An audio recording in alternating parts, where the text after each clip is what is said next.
Hey YouTube, it's Sav here. Today I'm going to be filming for you guys a quick video on how to make an apple puff pastry using the frozen puff pastry sheets. Super duper easy, super duper delicious, easily one of my most favorite pastries or dessert in general to make at home because it takes minutes to prepare and about 18 to 20 minutes to bake. And fresh out the oven, I think it tastes better than a lot of stuff that you can buy at the stores because it's so fresh and nice and crispy and crunchy, and you drizzle some honey on top. It is so good. A lot of people don't have time if they're craving something sweet. You don't have time to go out to the store or don't have an hour to spend. So this one is for the moms out there or for you people out there that just don't have the time but need to satisfy that craving. So continue to watch, and I hope you guys enjoy the video, and thanks for watching. Bye. So we're going to start with a peeled golden delicious apple. You can do Granny Smith, but I think it's too sour in my opinion. So that's why I like to use a golden delicious. So I'm going to show you guys how I cut it, which is I think is the easiest way. So once that's sliced, we're going to make it almost paper thin, not quite, just enough to where it's not undercooked, because it's only going to take about 18 to 20 minutes to bake the puff pastry. So put it aside. Once it's all sliced, you will only need one apple for one sheet.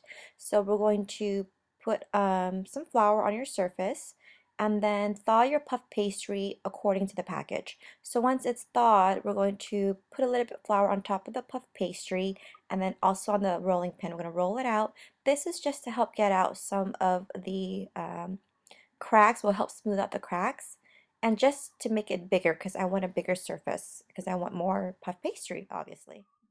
A quick tip though, try not to work your puff pastry too long because the longer that you work with it, the tougher your puff pastry may become in the end. So do this part as quickly as possible.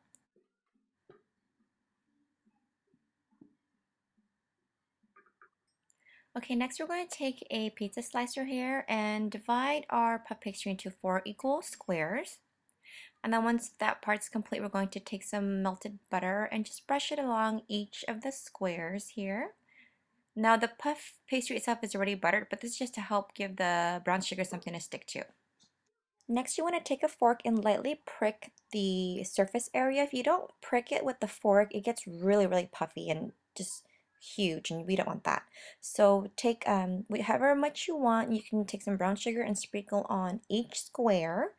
Now, if you want to forget about the honey at the end, you can just take the brown sugar, mix it in with some regular white sugar and the cinnamon, and just put a little bit extra on top of that each puff pastry, and it's still really good. Sometimes if I have extra cream cheese frosting from a cake, I put that on top instead of the whipped cream too. So here I'm putting on the cinnamon off of each square, and then now we're going to start with the apples. So on to preparing the apple slices. I use about 6 per square. Just put 3 on the bottom, 3 on top the other way there.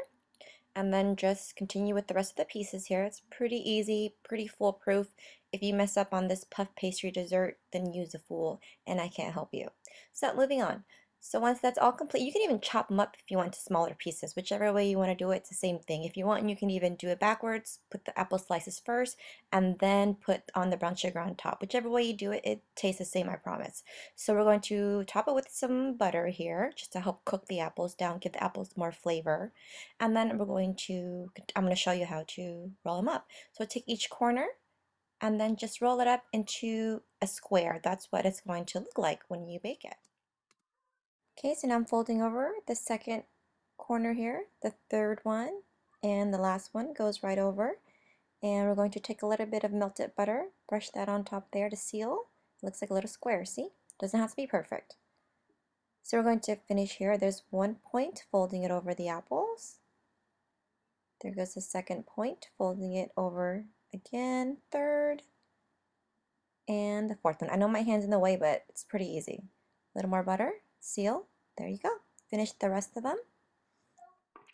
Next, place all 4 on a piece of parchment paper. Place on a large baking sheet, and these will bake in a 400-degree oven for 15 to 20 minutes. And here's what they look like coming out of the oven. Now, I'm going to show you guys how I plate it at home. I just do it this way because I feel it's easier for me and my kids can pick out whichever ones they want. So once all four is on a white serving platter, I'm going to drizzle on some honey. Now, if you want, you can even omit the honey altogether. And what I do is I use leftover cream cheese frosting like if I had done a cake before. And it's so good that way too. So after the honey is placed here, I'm going to go onto each one and add some freshly whipped cream.